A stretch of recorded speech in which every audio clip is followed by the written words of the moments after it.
Oh, that's right. It's an absolutely incredible story. We're standing in what's basically central command here of Semper K9, if you will. And this is Christopher Beatty, the founder of it, a retired Marine vet. Great to have you this morning. Actually, you're having me in your home this morning. Yes, Let me clarify. Thank you so much. So how did you begin this rapport and relationship and working relationship with dogs? I was a Marine for 8.5 years. Just a clarification, I didn't retire. I just got out of the Marine Corps in 2009.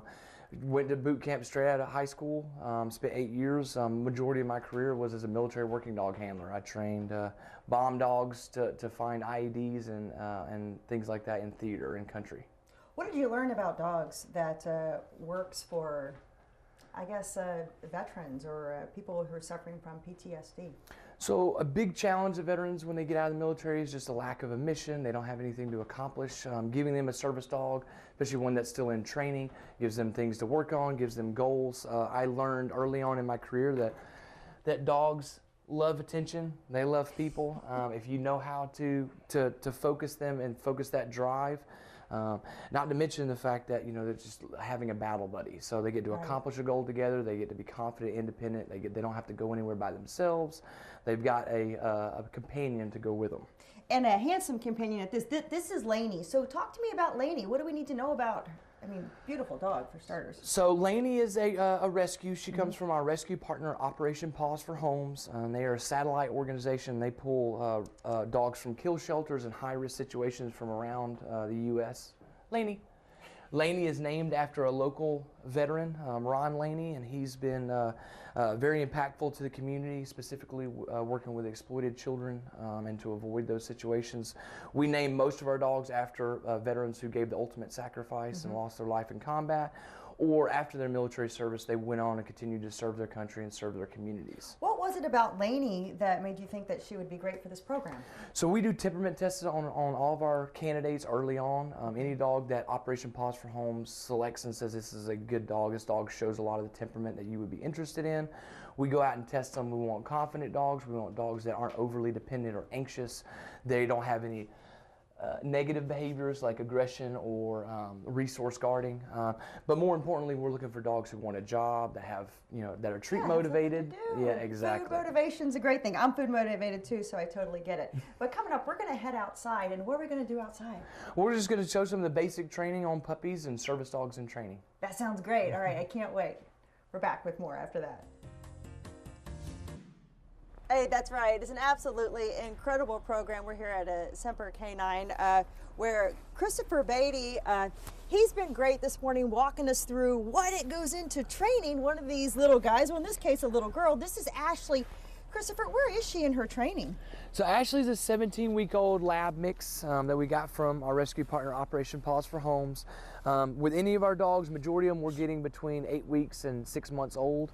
She's in the very beginning, so she's learning all basic obedience right now, and in preparation for her to start go to her canine coach and start going out in public and practicing as a service dog in training. Now, with these dogs, you in most cases will have them 2 years. And you work with them every day. Does it get difficult to ever release them? No, to be honest, it's a passion.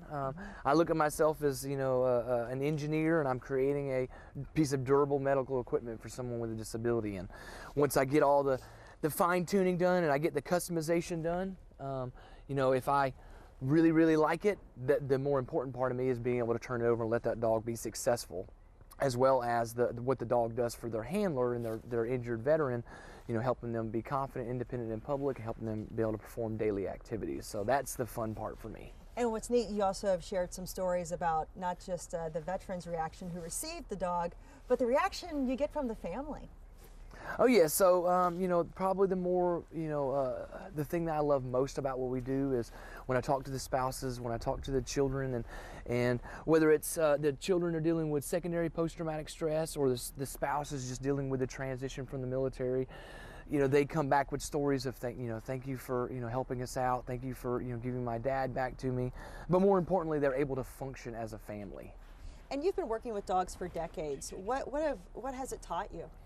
That a dog can be trained to do a whole host of things.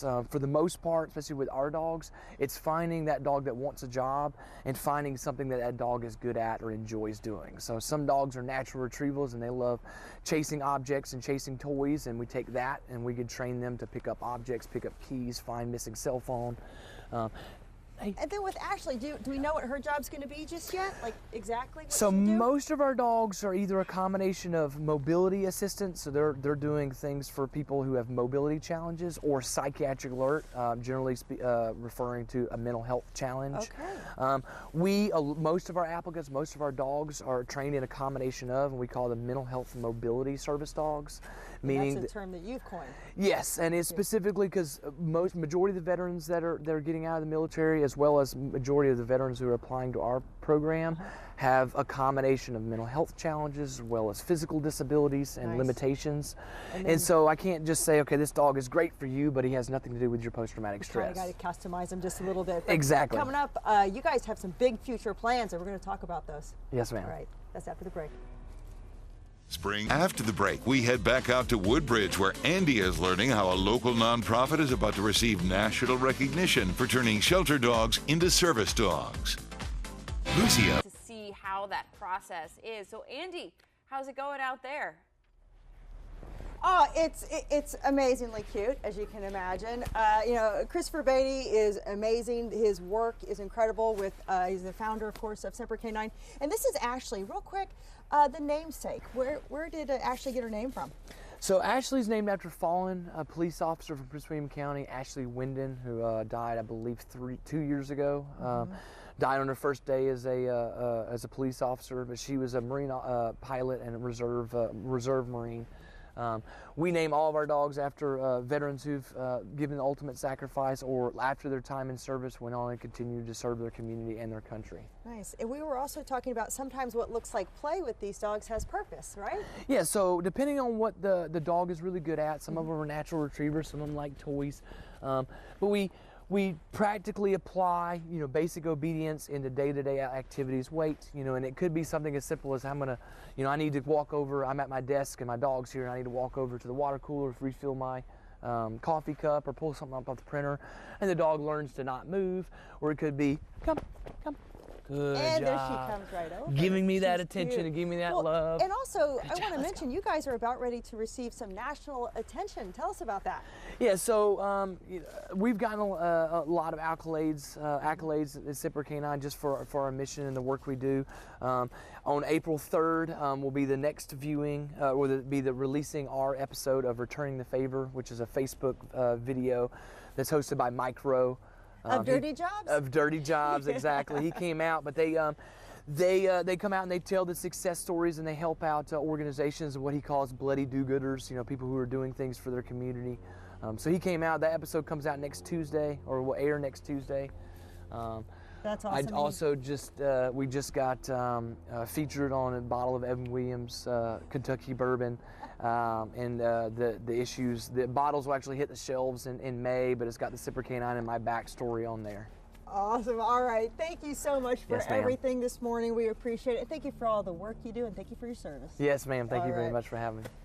Girls, Oh, I back love to you. that. Look at that face. Oh, so Look cute. at that. Checking it out. All right, Ashley. Andy. Ashley. All right. Girl. Well, Andy, we're joined in the